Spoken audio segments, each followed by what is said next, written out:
पात मतभेद ऊंच नीच का कोई भी रंग भेद नहीं होता है। भगवान भोलेनाथ के लिए सभी लोग बराबर हैं। तो मैं अपनी संस्था के जरिए गरीब लोगों की मदद भी करना चाहती हूँ। और शिव के जो परिवार में है, आप जानते हैं नंदी भृंगी हमारे गाय बैल पशु पक्षी भी उस पर सम्मिलित है। तो उसी के तहत में जो हमारे जो प्रकृति से जुड़े हुए पशु पक्षी हैं, खासकर जिन्हें आप स्ट्रीट एनिमल बोल सकते हैं, तो उनके लिए भी कुछ सेवा करना चाहती हूँ। वैसे मैं अपने तौर पर करती हूँ क्योंकि हमारी सोसाइटी में इतने सारे जो है कुत्ते हैं, गाय हैं, बैल हैं, तो मैं निस्वार्थ भाव से उनके लिए खाने पाने की पूर्ण व्यवस्था करती हूँ। घर पे भी कुछ एनिमल रेस्क्यू का काम भी करती हूँ, शेल्टर के लिए भी जो है जितनी सहायता हो सकती है उतना करती हूँ। लेकिन अपने तौर पे कुछ उसको और बढ़ा के अच्छी तरह से करने के लिए मैंने संस्था का गठन किया है कि अपने साथ देखिए 5 उंगली अगर एक साथ होंगी तो उस कार्य को हम और अच्छी तरह से कर सकते हैं।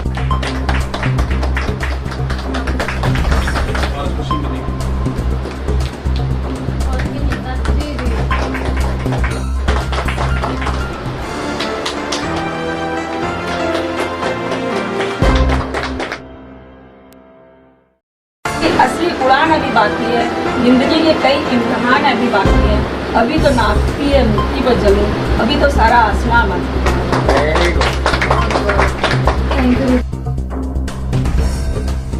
लोकतंत्र में अपनी पूर्ण आस्था रखते हुए यह शपथ लेते हैं कि हम अपने देश की लोकतांत्रिक परंपराओं की मर्यादा को बनाए रखेंगे तथा स्वतंत्र निष्पक्ष एवं शांतिपूर्ण निर्वाचन की गरिमा को अक्षुण्ण रखते हुए निर्भीक होकर धर्म वर्ग जाति समुदाय भाषा अथवा अन्य किसी भी प्रलोभन से प्रभावित हुए बिना सभी निर्वाचनों में अपने मताधिकार का प्रयोग करेंगे। जय हिंद। नमस्कार, मैं अर्चना और आप देख रहे हैं हंगामा टाइम्स। हंगामा टाइम्स जिस तरह से आपको दिखाता है उत्तर प्रदेश की राजधानी लखनऊ में क्या खास हो रहा है, वहीं पे हमारा लोकतांत्रिक दिवस भी आ रहा है। 20 मई को पड़ेगा मतदान के लिए सभी संस्था और सभी राजनीतिक पार्टियां अलग अलग तरीके से जनता को जागरूक कर रही हैं। जिस तरह से ज़्यादा से ज़्यादा मत पड़े और अच्छी सरकार आए, तो उसके साथ साथ में इस समय हम लोग पारा में है। पारा में जहाँ पे आप स्क्रीन पे देख रहे हैं, शिव संस्कृति कला फाउंडेशन के द्वारा आज नए पदाधिकारियों का एक सम्मान किया गया। उनकी कार्यकारिणी सदस्यता को आगे बढ़ाने के लिए नए कार्यकर्ताओं को यहाँ पे मनोनीत किया गया और साथ में वोट अपील भी करी गई है और मतदान के लिए एक शपथ भी ली गई है। तो हमारे साथ में मीठू राय जी, तो उनसे हम बात करेंगे जो कि इस संस्था की संस्थापिका है। तो क्या कहना चाहेंगी मैम आज के कार्यक्रम के बारे में? सर्वप्रथम तो मैं अपनी संस्था की जो नवगठित संस्था है उसकी कार्यकारिणी सदस्य पदाधिकारियों को शुभकामनाएं देना चाहूँगी कि इस समय वो उन्होंने मेरे साथ कंधे से कंधा मिला के खड़े रहे हैं और आने वाले समय में मेरा सपोर्ट सिस्टम बनेंगे। और मैं देश और समाज के लिए यही बोलना चाहूँगी, इस समय दीन दुखियों की मदद के साथ साथ सबसे बड़ा हमारा जो मेन कार्य है वो है हमारे देश का जो गौरव और देश का मार्ग प्रशस्त करने के लिए जो मतदान महापर्व चल रहा है, उस मतदान महापर्व में सम्मिलित होकर अपने मत का सही प्रयोग करें और अपने देश समाज के हित में जो कार्य है वही करें और दूसरों के साथ साथ स्वयं के अंदर की कमियों को दूर करें, ना कि दूसरों को जो है उंगली उठाने का काम करें। अपने अंदर क्या है नहीं है इसकी व्याख्या करने से अच्छा हमें यह है कि हमें देश के लिए अपने आसपास क्या हो रहा है नहीं हो रहा उन सबको हम कैसे सुधार सकते हैं, इसका निर्णय हमें अपनी अंतरात्मा से पूछकर करना है। और इसके लिए मैं अपने मार्गदर्शन के लिए अपने बड़ों का आशीर्वाद और सहयोग चाहती हूँ। और इसी संस्था के साथ जो हमारी संस्था की संरक्षिका है विजय लक्ष्मी दीदी, उनके आशीष के साथ मैंने अपनी संस्था का गठन किया है और जिसकी रूपरेखा हम धीरे धीरे क्रियान्वित करते रहेंगे। एक सवाल आपसे और करेंगे मीठू जी कि जिस तरह से उत्तर प्रदेश में क्या पूरे देश में बहुत सारी संस्थाएं, तो आपकी संस्था किन मूल उद्देश्यों को लेकर चल रही है? मेरी संस्था का मूल उद्देश्य सबसे पहले तो यही है, देखिए गरीबों की सेवा, बस्तियों में सेवा, शिक्षा, गरीबों की मदद, ये तो हर कोई कर रहा है।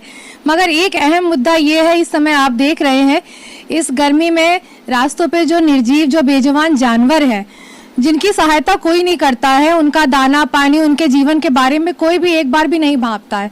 तो मुझे उन जानवरों से और प्रकृति से बहुत ज्यादा लगाव है। तो मैं अपने अंतरात्मा की आवाज को सुनते हुए सबसे पहले उन पशु पक्षियों के लिए करना चाहूंगी जो कि भोलेनाथ के परिवार का अभिन्न अंग है। लोग बोलते तो हैं कि पशु पक्षी भगवान का अंश होते हैं, उनमें भी उन्हीं का अंश है, परंतु जब उनके लिए कुछ करने का समय आता है तो सबसे पीछे मनुष्य ही दिखाई पड़ता है। मनुष्य की सेवा तो हर कोई कर रहा है, पर उनके बारे में करिए जो बेचारे अपने लिए मदद मांग भी नहीं सकते हैं। साथ ही मेरी संस्था है, मैं पेशे से एक सांस्कृतिक नृत्यांगना हूँ और एक शास्त्रीय संगीतकार भी हूँ। तो मैं चाहती हूँ जिस तरह से हमारे देश में इस समय पाश्चात्य संगीत का बहुत ज़्यादा चलन बढ़ रहा है, तो इसी कारण मैं चाहती हूँ कि मैं अपने शास्त्रीय संगीत को थोड़ा सा बढ़ावा दूं और जो बच्चे उसे नहीं सीख सकते हैं पैसा देके, तो मैं उन्हें फ्री में सिखाऊं, जिससे कि उनके अंदर इस कला का प्रसार हो, इसके बारे में जाने और आने वाले समय में वो अपनी कमाई कर सके और इस कला को धीरे धीरे जान सके। अपने देश की एक मतलब कि प्राचीन धरोहर को बचाने का एक जो है मुहिम मैं कोशिश करना चाहती हूँ और चाहती हूँ हमारे साथ और भी लोग जुड़े। यानी कि कला, संस्कृति और समाज तीनों को लेकर चल रही है। हाँ, इसीलिए मैंने अपनी संस्था का जो है स्लोगन आपने देखा होगा, एक प्रयास धरोहर को बचाने की। मतलब धरोहर को बचाने का प्रयास हर कोई करता है, मगर उसको जड़ों से बचाने का प्रयास जो करता है वही उसे बचा सकता है। चलिए, बहुत अच्छी बात है। तो जिस तरह से कार्यकारिणी का गठन हुआ, तो हमारे साथ में विजय लक्ष्मी श्रीवास्तव मैम है जो कि इस संस्था की संरक्षिका बनी है, तो उनसे बात करेंगे। तो मैम बहुत बहुत स्वागत है और क्या कहना चाहेंगी, आपके कंधों पे एक नई जिम्मेदारी है। मैं विजय लक्ष्मी श्रीवास्तव, शिव शक्ति कला फाउंडेशन की जो संस्थापिका मिट्टू राय जी ने मुझे संरक्षिका का पद दिया है। मैं पूरी कोशिश करूंगी और कोशिश ही नहीं, पूरी प्रयास रहेगा कि मैं इस पे अच्छा सा इनका सहयोग करूं और पूरे संगठन को एक मजबूत वो दूं। बिल्कुल बिल्कुल, क्योंकि बिना नींव के तो कुछ आधार नहीं होता है। सही बात है। मैम, आप क्या कहना चाहेंगे, आपको प्रवक्ता का एक जिम्मेदारी दी गई है। बहुत बड़ी जिम्मेदारी दे दी है मीठू ने। मेरा तो बस सफ़र अभी शुरू ही हुआ है, लेकिन अगर मुझे ये जिम्मेदारी मीठू ने कुछ सोच कर ही दी है तो मैं पूरी कोशिश करूंगी कि मैं उसका बहुत अच्छे से निर्वाह कर पाऊँ। अब आपको अपनी आवाज़ में, अपने शब्दों में और दम लाना पड़ेगा। हाँ, ये जिम्मेदारी जो है इसमें मुझे ये कोशिश करनी पड़ेगी। बिल्कुल बिल्कुल। तो हमारे साथ में संयोजिका है, क्योंकि कोई भी कार्यक्रम होता है या कोई संस्था होती है बिना संयोजिका, क्योंकि संयोजिका जो होता है या होती है वो संजोने का काम करता है, एक एक मोती को उठाता है, पिरोने का काम करता है और माला के रूप में संस्था को लेके चलता है। तो क्या कहना चाहेंगी आप? पहले तो आपको बहुत बहुत धन्यवाद जो आप हमारे लिए यहाँ आई और हमारी संस्था का आपने जो है प्रचार प्रसार किया।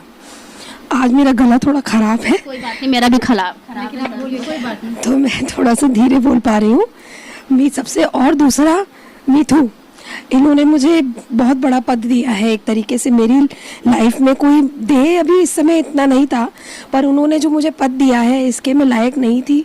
उन्होंने शायद मेरे अंदर एक प्रतिभा देखी है कि मैं उनकी संयोजक बनके उनका सम्मान और उनका साथ दे सकूं। इसके लिए मीतू जी को बहुत बहुत धन्यवाद। और हमारी संरक्षिका जी जो है और प्रवक्ता जी और हमारे जो सर हैं उनको मैं भी धन्यवाद देती हूँ कि उन्होंने अपने बराबर मुझे एक पद दिया है। और मैं संकल्प लेती हूँ कि मैं मीतू और सारे सदस्यों का जितना अपनी तन मन धन जो हो सकेगा मैं उनके लिए सहयोग जरूर करूंगी। धन्यवाद। वोट अपील भी करी गई, तो सभी जो जनता आपको देख रही है तो उससे क्या कहना चाहिए? वोट तो मैं आपसे ये कहूंगी कि इंडिया डेमोक्रेसी नंबर 1 है, डेमोक्रेसी में नंबर 1 है और हमें ये हमेशा दिखाना होगा जब जब वोट पड़े हमारे देश में, तब हमें अपने जो हमारा जो लोकतंत्र है उसकी ताकत हमें यही दिखाने का मौका मिलता है। और अब मैं सबसे यही अपील करूंगी, आप जरूर सब लोग वोट दें और अपने जो है मतदान का ताकत दिखाएं, अनेकता में एकता दिखाएं, जरूर दिखाएं, अनेकता में एकता। Thank you. तो और भी कुछ लोग हैं जो आज इस कार्यक्रम का मुख्य हिस्सा बने हैं, तो उनसे हम बात करेंगे कार्यक्रम के बारे में क्या कहेंगे और संस्था को बढ़ाने के लिए उनकी क्या नीति रहेगी। तो बहुत बहुत स्वागत है। संस्था के लिए इन्होंने जो काम किया बहुत अच्छा है, मगर इसके लिए हम इनके कंधे से कंधा मिला के चल ही रहे हैं। बाकी आगे जो भी होगा मैं इनसे साथ करूँगा। अच्छा, अभी जो 20 तारीख को जो वोट पड़ने वाला है जिसके लिए यहाँ पे शपथ भी लिया गया, तो क्या कहना चाहेंगे आप? मैं कहता हूँ सबको सब अपना मत का अधिकार करना चाहिए, इसी उन्हीं के बाहर है, वही हम बना सकते हैं, वही बिगाड़ सकते हैं, क्योंकि वो हमारे देश के और राष्ट्र के निर्माण के लिए एक अपना योगदान देते हैं। तो सर क्या नाम है, क्या कहना चाहेंगे? मेरा नाम तो विजय चौहान है और मैं ये कहना चाहता हूँ ये 5 साल में एक बार मौका मिलता है आप अपने चुनाव को अपने मतदान को यूज़ करने का कि किसको हमें वो करना है, देश को आगे ले जाना है। तो ये हमारी सबसे बड़ी जिम्मेदारी है, घर से निकलें और मतदान ज़रूर करें। आप क्या कहना चाहेंगे सर आज की कार्यक्रम? जी, आज का जो कार्यक्रम है ये तो बहुत अच्छा है, जो हम जानवरों के लिए जो मिठू भाभी ने शुरू किया है, मिठू राय जी ने। तो आगे जो 20 तारीख को जो आगामी चुनाव है हमारा, इसमें भी थोड़ा कहना चाहूँगा कि हर आदमी को घर से बाहर निकल के वोट करना चाहिए और बिल्कुल अपना मत का अधिकार करना चाहिए, क्योंकि जो हम वोट करेंगे वो हमारे देश के लिए आगे हमको आगे बढ़ेगा, वो हमारे देश के लिए अच्छा होगा। बस, थैंक यू। कहना चाहेंगे आज जिस तरह से एक संस्था का आगे की ओर बढ़ाने के लिए कार्यकारिणी का गठन हुआ है और साथ में 20 तारीख को चुनाव हुई है और जहां पे लोग घर से बाहर निकल के अपना मतदान करेंगे, इस संस्था के विषय में कहना चाहते हैं जिस तरीके से मिसेज राय ने इस संस्था का गठन किया है और बहुत एक अच्छा सराहनीय कार्य है, समाज के लिए भी और देश के लिए भी, और सभी लोगों को इसके प्रति जागरूक होना चाहिए। और आने वाले 20 तारीख को अपने सभी लोगों को, भारतीय लोगों को अपने मताधिकार का प्रयोग अवश्य करना चाहिए सूझबूझ करके। बस। तो आज हम लोग आए थे पारा में जहाँ पे आपने स्क्रीन पे देखा शिव सांस्कृतिक कला फाउंडेशन का आज जो है गठन हुआ था। नए नए पदाधिकारियों को उनकी जिम्मेदारी सौंपी गई है। साथ में 20 तारीख को यानी कि 20 मई को होगा मतदान के लिए लोगों को जागरूक करा गया और साथ में शपथ भी लिया गया कि हम अपना मत जो देंगे वो राष्ट्र निर्माण और देश निर्माण के लिए करेंगे, जिससे हमारे देश में अनेकता में एकता है उसकी मिसाल कायम रहे। तो ऐसे हम आपको दिखाते रहेंगे कि उत्तर प्रदेश की राजधानी लखनऊ में विशेष क्या है। तो इसी के साथ मैं अर्चना आपसे इजाजत लेना चाहूंगी। धन्यवाद, बने रहिएगा हंगामा टाइम न्यूज चैनल के साथ। हंगामा टाइम्स की तमाम खबरों को देखने के लिए हंगामा टाइम्स को सब्सक्राइब कर लीजिए और बेल आइकन दबा लीजिए। अगर आपको ये वीडियो अच्छा लगा हो तो लाइक बटन प्रेस कर अपनी प्रतिक्रिया हमारे कमेंट बॉक्स में देना मत भूलें।